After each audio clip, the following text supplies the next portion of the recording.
जय हिंद साथियों। तो आज हम फिर से देखते हैं जिला, जैसा कि हम जिला दर्शन पर डे पढ़ते थे तो आज भी उसी प्रकार से जिला दर्शन पढ़ेंगे, जोश और धमाल के साथ जिला दर्शन देखेंगे। तो जिला कौन सा चल रहा था? हमारा जिला सागर चल रहा था। अभी जो जिले हम पढ़ चुके हैं उनको देखेंगे और जो जिले शेष रह गए हैं उनको तो देखना ही देखना है।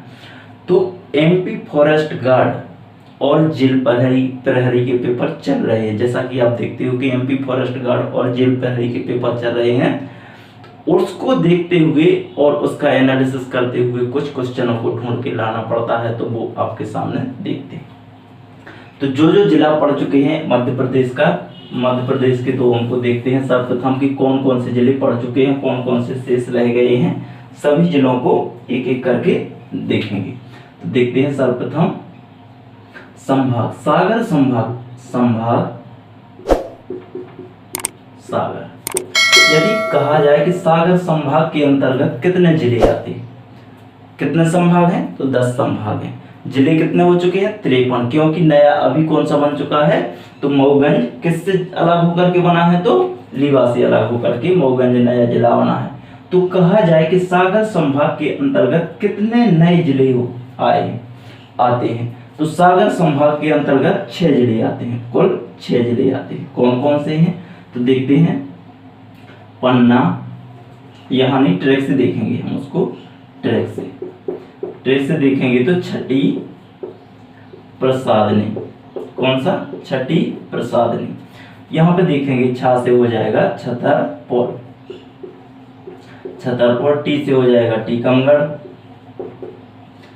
पा से हो जाएगा पन्ना, सा से हो जाएगा सागर, दा से हो जाएगा दमोह, नी से हो जाएगा निवाड़ी।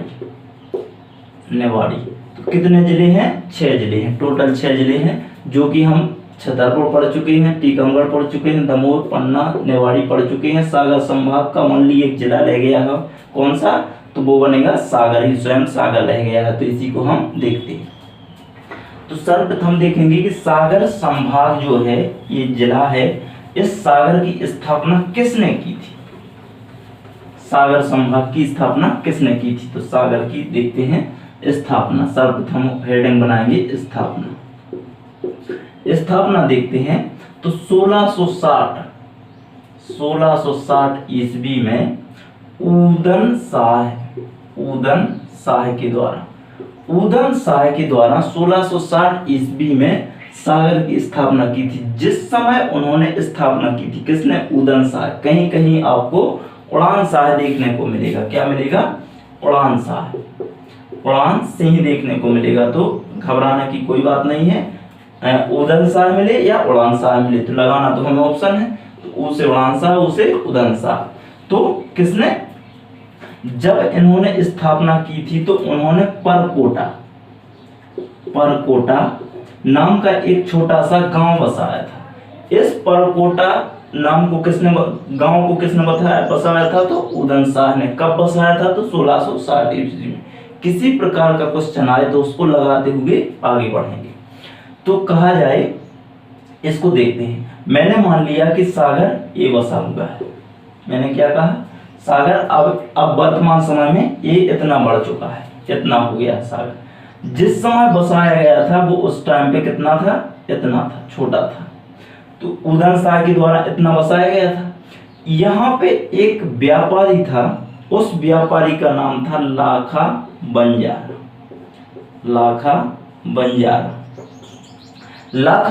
नाम का एक व्यापारी था। उसने यहाँ पे क्या किया? एक झील का या तालाब का निर्माण करवाया। इस तालाब का नाम क्या पड़ा? इसी के नाम पर लाखा बंजारा झील पड़ा। कभी कभी तालाब भी आ जाता है कि सागर के मध्य में जो तालाब है उस तालाब का नाम क्या है? तो लाखा बंजारा तालाब है। Question clear. इसके आगे देखते हैं। यह जो लाखा बंजारा झील है, यह सागर के क्या है? बिल्कुल ही मध्य में स्थित है। किसमें है? मध्य में स्थित है। इस लाखा बंजारा झील के एक तट का नाम क्या है? चकरा घाट है। एक तट का नाम चकरा घाट हो गया, इस झील का नाम लाखा बंजारा झील हो गया। इस झील के मध्य में एक मंदिर स्थित है, ये किसका मंदिर है? तो गंगा सागर मंदिर है। कौन सा? तो गंगा सागर मंदिर। इस मंदिर को जाने के लिए एक रास्ता अर्थात इस जाने के लिए एक पुल का निर्माण किया गया है। इसी झील के तट पर, इसी झील के किनारे पर एक महाकवि, कौन थे? महाकवि, जिनका नाम होगा पद्माकर। पद्माकर की मूर्ति या प्रतिमा का लोकार्पण या निर्माण किया गया है। तो इस झील में देखना, यहां से कितने पॉइंट निकल के आते हैं। इस झील का नाम क्या है? तो लाखा बंजारा झील। इस झील के तट को या घाट को क्या कहा जाता है? तो चकरा घाट कहा जाता है। यह सागर के कहां पर स्थित है? तो मध्य में स्थित है। इस झील के बीचों बीच में किसकी प्रतिमा है? तो गंगा सागर मंदिर है। इस झील का जो पहले यहाँ पे जो सागर है ये कहाँ बसा हुआ है? इसके चारों ओर बसा हुआ है। तो क्वेश्चन किसी भी टाइप से आ जाए तो उसको प्रैक्टिकली समझना है इस चीज को, ठीक है। तो आगे देखते हैं। अब यहाँ पे देखते हैं, अब आज वर्तमान में 2011 की जनगणना के अनुसार देखते हैं हम, इतना की समझ में आया होगा। आगे देखते हैं, यहाँ पे देखते हैं गठन, सागर का गठन कब किया गया था? गठन की बात करने जाएंगे जब हम 1956 में इसका क्या किया गया था? गठन किया गया था। इसका क्षेत्रफल देखने जाएंगे हम, क्षेत्रफल देखने जाएंगे जब हम, तो क्षेत्रफल इसका क्या होगा? 10,252 वर्ग किलोमीटर। सागर का जो क्षेत्रफल होगा वो कितना होगा? 10,252 वर्ग किलोमीटर होगा। जब क्षेत्रफल है तो जनसंख्या भी होगी, तो जनसंख्या देखने जाएंगे हम। जनसंख्या कितनी है? तो 23,78,458, जो कि यह जनसंख्या में कौन सा स्थान रखता है? मध्य प्रदेश में तो थर्ड स्थान रखता है, अपना तीसरा स्थान रखता है। पहला पे कौन रखता है? यदि तीसरा ये रखता है तो पहला पे कौन रखता है? तो पहले स्थान पर इंदौर, कौन सा है? इंदौर। दूसरे पर जबलपुर, तीसरे पर हमने बताया ये सागर। चौथे पर कौन सा हो जाएगा? तो चौथे पे हो जाएगा भोपाल। चौथे पे भोपाल। तो पहले स्थान पर इंदौर, दूसरे पर जबलपुर, तीसरे पर सागर, चौथे पर भोपाल। किसमें है? वो भी जनसंख्या। आगे देखते हैं, जब जनसंख्या देखने जाएंगे तो यहाँ पे साक्षरता भी होगी। साक्षरता कितनी है? तो 76.46%। यहाँ की जो सागर की है साक्षरता अर्थात पढ़े लिखे लोग कितने हैं? तो 100% टोटल कितने होते हैं? तो 100%, जिसमें से 76.46% कितने हैं? तो पढ़े लिखे व्यक्ति। यदि साक्षरता में देखने जाए कि पहले स्थान पर, तो इसमें तो कौन सा स्थान है? 6वां स्थान है। साक्षरता में कौन सा स्थान रखता है? 6वां स्थान रखता है। तो पहला कौन स्थान रखता है? पहला जबलपुर, पहला स्थान जबलपुर। साक्षरता के क्षेत्र में देखा जाए तो पहला स्थान जबलपुर, दूसरा स्थान देखा जाए तो फर्स्ट स्थान जबलपुर, सेकंड स्थान इंदौर हो जाएगा। साक्षरता के क्षेत्र में पहला स्थान जबलपुर, दूसरा इंदौर। इतना कंप्लीट हो गया। देखिए पहले गठन 1956, क्षेत्रफल 10,252 वर्ग किलोमीटर, जनसंख्या की 23,78,252 जनसंख्या हो जाएगी, जो कि तीसरा स्थान रखता है। पहला स्थान कौन सा है? तो इंदौर, दूसरा जबलपुर, तीसरा संभाग सागर और चौथा भोपाल। यदि साक्षरता की बात करते हैं तो 76.46% यहाँ की साक्षरता है। 6वां स्थान रखता है, जबलपुर का पहला स्थान है और इंदौर दूसरा स्थान रखता है साक्षरता के क्षेत्र में। आगे देखते हैं, जब साक्षरता को देख चुके हैं हम, तो यहाँ पे लिंगानुपात देखते हैं कि लिंगानुपात क्या है। यहाँ का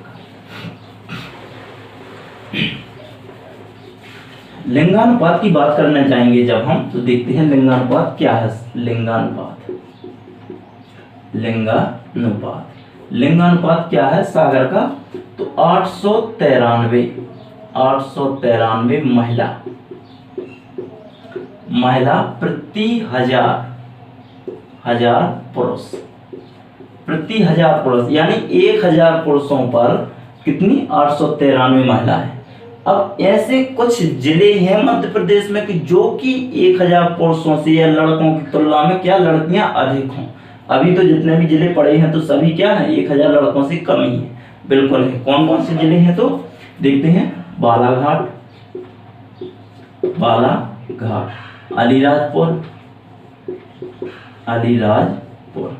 अलीराजपुर के आगे देखते हैं डिंडोरी के आगे देखते हैं मंडला। 4 जिले ऐसे हैं जो कि लड़कों की तुलना में लड़कियों का अनुपात क्या है अधिक है। तो कितना कितना है देखते हैं। यहाँ पे लड़कियों का अनुपात, यहाँ पे लड़कियां, यहाँ पे लड़कियां, यहाँ पे 1021, 1011, 1009 और 1002।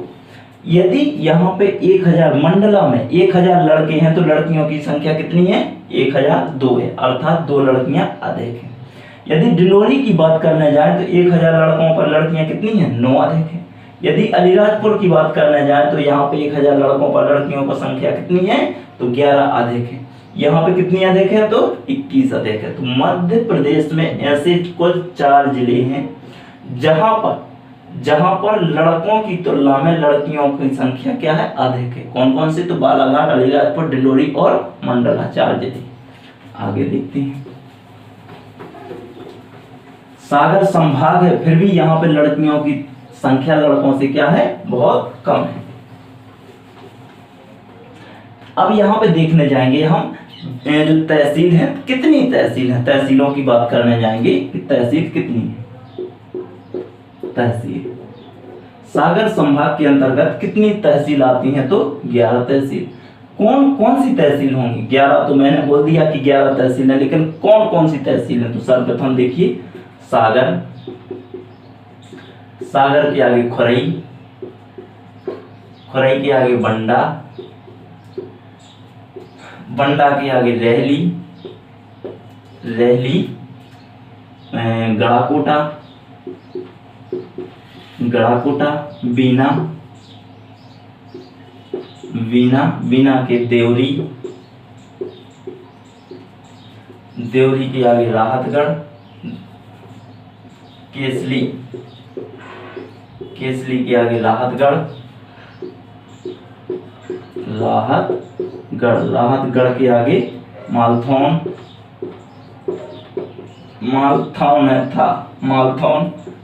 के आगे शाहगढ़। 1 2 3 4 5 6 7 8 9 10 11।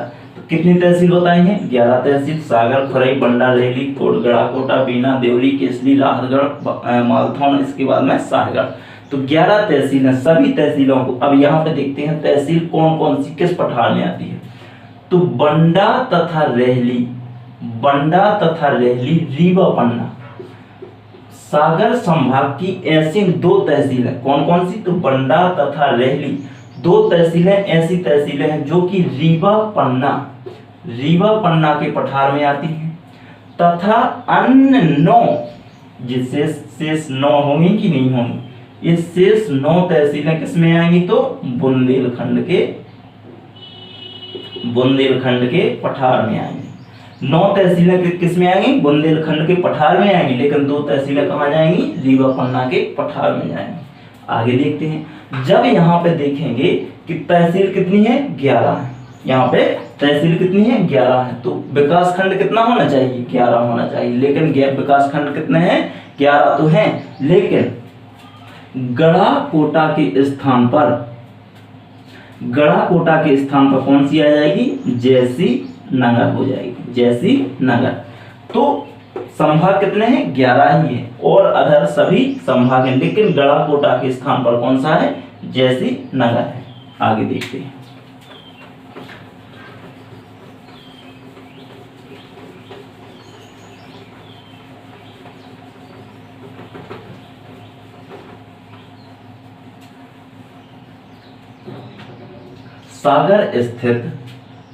सागर स्थित बीना, कौन सी अभी एक तहसील बताई है बीना तहसील में बीना नदी पर कहां पर सागर स्थित बीना नहीं रेहली तहसील के अंतर्गत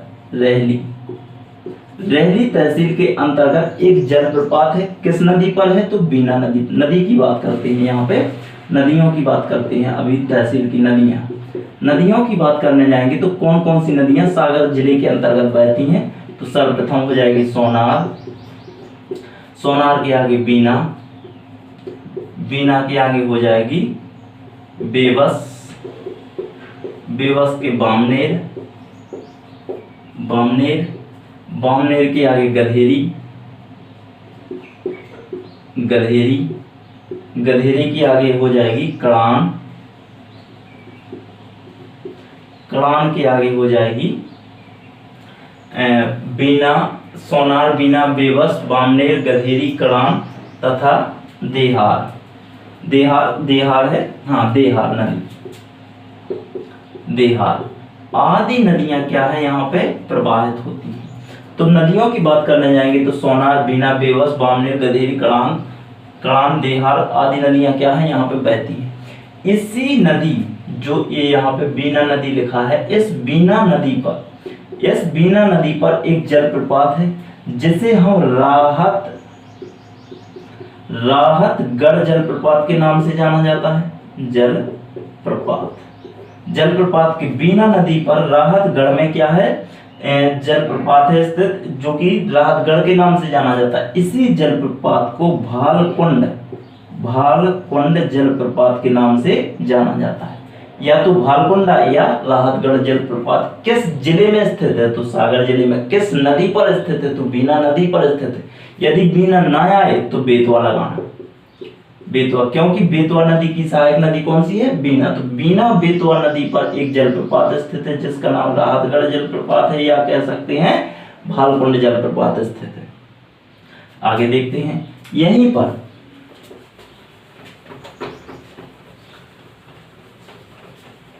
देखते हैं सागर स्थित रेहली में, रेहली, रेहली तहसील अभी पढ़ाई है, तहसील रेहली। इसी रेहली तहसील के अंतर्गत एक वाटर पार्क है, अर्थात पार्क है, जिसे बया इको पार्क कहते हैं। बया इको पार्क, इसका नाम बया इको पार्क ही क्यों रखा गया? कुछ और रखा जाता? रेहली तहसील है, यहाँ पे रेहली तहसील लिखा है मैंने, बया इको पार्क जो कि पार्क का नाम है, यहाँ पे वो लिखा मैंने।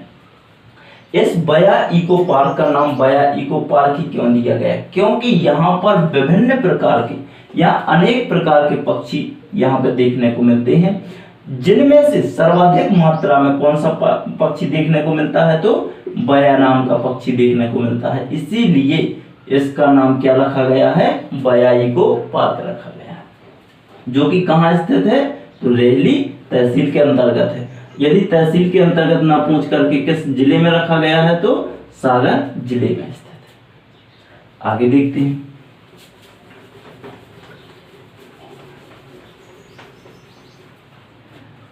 यहां पे देखेंगे हम राजमाता विजयाराजे सिंधिया। आपने नाम सुना होगा राजमाता विजयाराजे सिंधिया का जन्म सन 1919 में। कब? सन 1919 में। सन 1919 में राजमाता विजयाराजे सिंधिया, विजयाराजे सिंधिया, विजयाराजे सिंधिया, विजयाराजे सिंधिया का जन्म सन 1919 में कहां पर हुआ था? तो सागर में हुआ था। ये किसकी पत्नी थी? यदि पूछा जाए कि विजयाराजे सिंधिया, राजमाता विजयाराजे सिंधिया किसकी वाइफ थी, अर्थात अर्धांगिनी थी? तो जीवाजी राव सिंधिया, जीवाजी राव सिंधिया, सिंधिया, जीवाजी राव सिंधिया की क्या थी? ये पत्नी थी। तो इनका जन्म कहाँ हुआ था? तो सागर के अंतर्गत हुआ था। ये जीवाजी राव सिंधिया कहाँ के थे? तो ग्वालियर के। कहाँ के थे? तो ग्वालियर के जीवाजी राव सिंधिया। तो यहाँ पे देखते हैं राजमाता विजयाराजे सिंधिया का जन्म कहाँ पे हुआ था? तो सागर में।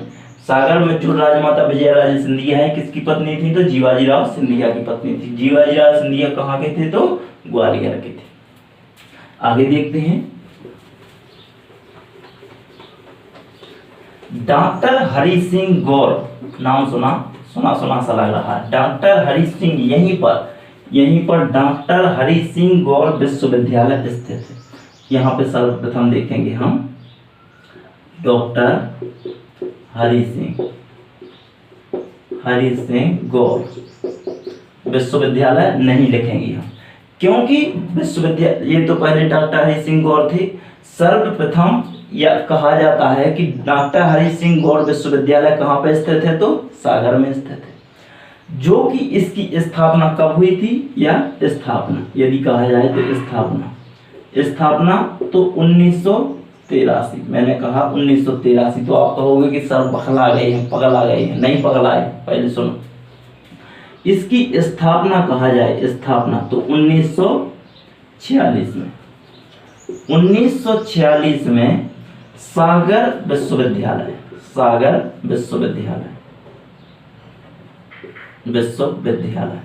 सर्वप्रथम 1946 में सागर विश्वविद्यालय नाम दिया गया था। इसी विश्वविद्यालय का पहला नाम क्या था, सागर विश्वविद्यालय। सन 1983 में इसका नाम बदल करके क्या रख दिया गया था, हरि सिंह गौर विश्वविद्यालय। तो 1983 में क्या रख दिया गया था, डॉक्टर हरि सिंह गौर विश्वविद्यालय। इसका नाम क्या कर दिया गया था, रख दिया गया। हरि सिंह गौर विश्वविद्यालय से कितने कॉलेज मान्यता प्राप्त हैं, तो कॉलेज की बात करने जाए हम, कॉलेज तो 133 कॉलेज। यदि डॉक्टर हरि सिंह गौर थे, इनके द्वारा एक पुस्तक लिखी गई थी, उस पुस्तक का नाम क्या था, पुस्तक कमेंट बॉक्स में लिख के दिखाइए पुस्तक। उस पुस्तक का नाम क्या था, द स्प्रेड ऑफ बुद्धिज्म। क्या नाम था, द स्प्रेड ऑफ बुद्धिज्म। यदि इनकी जीवनी कहा जाए कि डॉक्टर हरि सिंह गौर की जीवनी का क्या नाम है, तो जीवनी देख लेते हैं हम यहाँ पे। जीवनी क्या है, तो सेवन लाइफ्स। क्या है, 7 लाइफ्स। तो यहाँ पे इसको याद कैसे करेंगे, तो इनको जोड़ेंगे, 3 3 6 1 7, तो क्या हो गया, 7 हो गया। लाइफ्स लगाएंगे तो लाइफ्स तो हमें याद हो जाएगा। तो 7 लाइफ्स क्या है, इनकी जीवनी है। किसकी, तो डॉक्टर हरि सिंह गौर विश्वविद्यालय की, हरि सिंह गौर की क्या है, जीवनी का नाम क्या है, तो 7 लाइफ्स है। यदि इनके द्वारा एक पुस्तक लिखी गई है तो वो कौन सी है, द स्प्रेड ऑफ बुद्धिज्म। यदि इस प्रकार का डाटा आप लोग चाहते हैं तो इसको आगे भेजिए और बताइए बच्चों को। जय।